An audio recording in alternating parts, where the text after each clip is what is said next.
తెలంగాణ రాజ్భవన్లో కొత్త మంత్రులు ప్రమాణ స్వీకారం చేశారు. గవర్నర్ జిష్ణుదేవ్ వర్మ, గడ్డం వివేక్, అడ్లూరి లక్ష్మణ్, వాకిటి శ్రీహరితో ప్రమాణం చేయించారు. కొత్త మంత్రులకు సీఎం రేవంత్ రెడ్డి శుభాకాంక్షలు తెలిపారు. ఇక ఇదే విషయానికి సంబంధించి పూర్తి సమాచారం మా ప్రతినిధి నర్సింగ్రావు లైవ్ లో అందిస్తారు. నర్సింగ్రావు,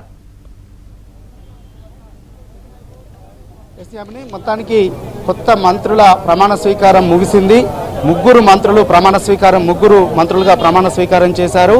వివేక్ వెంకటస్వామి ఇంగ్లీష్లో ప్రమాణ స్వీకారం చేయగా మిగతా ఇద్దరు అడ్లూరి లక్ష్మణ్, అదేవిధంగా వాకటి శ్రీహరి ఇద్దరు కూడా తెలుగులో ప్రమాణ స్వీకారం చేశారు. ఈ కార్యక్రమం సరిగ్గా 12:15 ప్రారంభమైంది. ఈ ముగ్గురి చేత గవర్నర్ జిష్ణుదేవ్ వర్మ ప్రమాణ స్వీకారం చేపించారు. సో ప్రమాణ స్వీకారం కార్యక్రమం దాదాపుగా 6 నిమిషాల్లోనే ముగిసింది. ప్రమాణ స్వీకారం చేసిన తర్వాత ఈ ముగ్గురికి కూడా వాకిటి శ్రీహరి, అదేవిధంగా వివేక్ వెంకటస్వామి, అడ్లూరి లక్ష్మణ్ ముగ్గురికి కూడా ముఖ్యమంత్రి రేవంత్ రెడ్డి పుష్పగుచ్చం అందజేసి, పూల బొకే అందజేసి వారికి ముగ్గురికి కూడా శుభాకాంక్షలు తెలియజేశారు, కాంగ్రెస్ చెప్పారు. సో మొత్తానికి కార్యక్రమం ముగిసింది. ఈ కార్యక్రమానికి ముఖ్యమంత్రితో పాటుగా కాంగ్రెస్ పార్టీకి సంబంధించినటువంటి పిసిసి చీఫ్ మహేష్ కుమార్ గౌడ్, అదేవిధంగా రాష్ట్ర వ్యవహారాల ఇన్ఛార్జు మీనాక్షి నటరాజన్తో పాటు మంత్రులు ఈ కార్యక్రమానికి హాజరయ్యారు.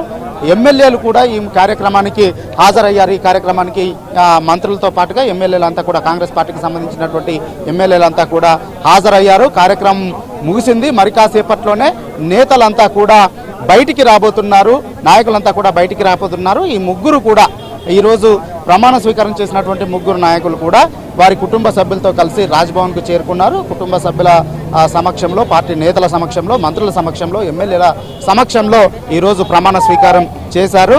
సో మరి కాసేపట్లోనే ముగ్గురు కూడా ఇక్కడికి రాబోతున్నారు. వారందరికీ కూడా ఇప్పుడు ప్రమాణ స్వీకారం చేసినటువంటి వాళ్ళందరికీ కూడా శుభాకాంక్షలు చెప్తున్నారు. ఇటు ఎమ్మెల్యేలు శుభాకాంక్షలు చెప్తున్నారు, మరొక వైపు మంత్రులు శుభాకాంక్షలు చెప్తున్నారు, ఇంకోవైపు కుటుంబ సభ్యులు శుభాకాంక్షలు చెప్తా ఉన్నారు. వారందరూ శుభాకాంక్షలు చెప్పిన తర్వాత మరి కాసేపట్లోనే వారంతా కూడా బయటికి రాబోతున్నారు.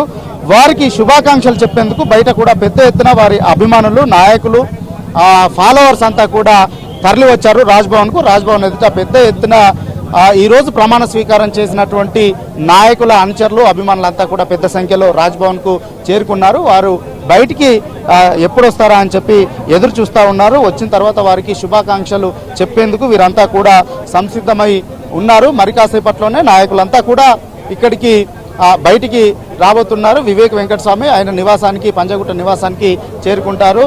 అదేవిధంగా అడ్లూరు లక్ష్మణ్ ఎమ్మెల్యే క్వార్టర్స్కు చేరుకుంటారు. వారి అభిమానులంతా కూడా అక్కడికి ఉన్నారు. అదేవిధంగా వివేక్ వెంకటస్వామి తన అభిమానులందరినీ కూడా ఇక్కడికి రమ్మని చెప్పారు, ఆయన నివాసానికి రమ్మని చెప్పారు. సో అక్కడికి వారంతా కూడా చేరుకుంటారు. సో ఇక ఇప్పుడు ప్రమాణ స్వీకారం ఘట్టం ముగిసినటువంటి నేపథ్యంలో ప్రస్తుతము ఇక కాంగ్రెస్ పార్టీలో, ప్రభుత్వంలో, పొలిటికల్ సర్కిల్స్లో ఈ ముగ్గురికి ఏం శాఖలు కేటాయిస్తారు, ఎవరికి ఏం శాఖలు దక్కబోతున్నాయి అనేటువంటిది మాత్రము ఆటహాటుగా చర్చ అప్పుడే మొదలైంది. గతంలో వెంకటస్వామి కావచ్చు, అదేవిధంగా వారి కుటుంబ సభ్యుడు వాళ్ళ కుమారుడు వినోద్ కావచ్చు, గతంలో మంత్రులుగా కార్మిక శాఖను చేశారు.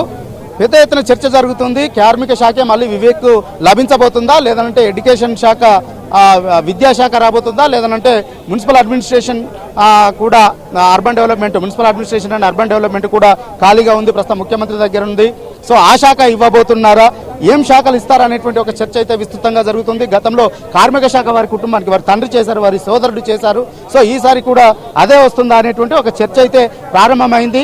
కానీ సీఎం దగ్గర ఇంకా చాలా శాఖలు ఉన్నాయి, వెల్ఫేర్స్ ఉన్నాయి, కొన్ని వెల్ఫేర్ శాఖలు ఉన్నాయి, అదేవిధంగా మున్సిపల్ అడ్మినిస్ట్రేషన్ శాఖ ఉంది, అంతేకాకుండా మైనింగ్ శాఖ ఉంది, ఎడ్యుకేషన్ డిపార్ట్మెంట్ ఉంది. సో ఇందులో ఏ శాఖను కేటాయిస్తారు, ఏ శాఖను ఎవరికి కేటాయిస్తారు, వివేక్ ఏ శాఖను కేటాయిస్తారు, అడ్లూరు లక్ష్మణ్కి ఏ శాఖను కేటాయిస్తారు అనేటువంటిది చర్చ జరుగుతుంది. వాకిటి శ్రీహరికి ఏ శాఖను కేటాయిస్తారు అనేటువంటి చర్చ కూడా జరుగుతూ ఉంది. సో ఈరోజు మరి కొద్ది గంటల్లో వాటిపైన కూడా ఒక క్లారిటీ వచ్చేటువంటి అవకాశం ఉంది. సాయంత్రానికల్లా వారికి శాఖల కేటాయింపు కూడా జరుగుతుంది అనేటువంటి చర్చ అయితే విస్తృతంగా జరుగుతుంది. అఫీషియల్గా సాయంత్రానికల్లా కూడా ఆ జిఏడి నుంచి శాఖల కేటాయింపుకు సంబంధించినటువంటి జీవో కూడా ఆదేశాలు కూడా ఉత్తర్వులు కూడా వచ్చేటువంటి అవకాశం ఉంది. శాఖలను కేటాయిస్తూ ముఖ్యమంత్రి నిర్ణయం తీసుకునేటువంటి అవకాశం ఉన్నట్లుగా తెలుస్తూ ఉంది. సో మొత్తానికి ప్రస్తుతం రాజ్ భవన్ లోపల వారంతా కూడా శుభాకాంక్షలు చెప్తా ఉన్నారు, కొత్తగా మంత్రులుగా ప్రమాణ స్వీకారం చేసినటువంటి వారికి. అదేవిధంగా రాజ్ భవన్ బయట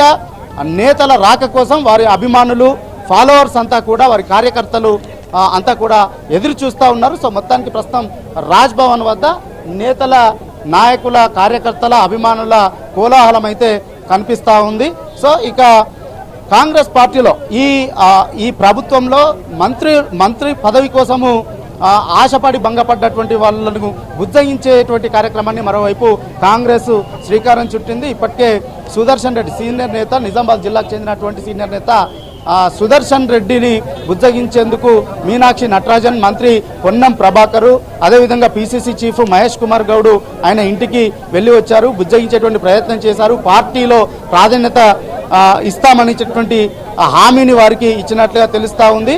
సో మరి అదేవిధంగా మంత్రి పదవిని ఆశించినటువంటి రాజగోపాల్ రెడ్డి నివాసానికి కూడా మరికొద్ది సేపట్లో ఈ కార్యక్రమం ముగిసిన తర్వాత నేరుగా వారి ఇంటికి వెళ్ళేటువంటి అవకాశం ఉన్నట్లుగా తెలుస్తూ ఉంది. సో ఒకవైపు వచ్చినటువంటి నేతల్లో ఆనందము, ఒక కోలాహలము కనిపిస్తూ ఉంటే, ఒక సందడి కనిపిస్తుంటే వారి నివాసాల వద్ద, అదేవిధంగా ఈ మంత్రి పదవి ఆశించి భంగపడ్డటువంటి వారి ఇండ్ల వద్ద కొంత నైరాశ్యం కనిపిస్తుంది, వారిలో ఒక ఆవేదన కనిపిస్తూ ఉంది.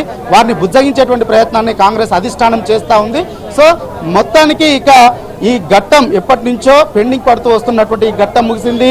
ఇక వారి శాఖల కేటాయింపు మిగిలి ఉంది.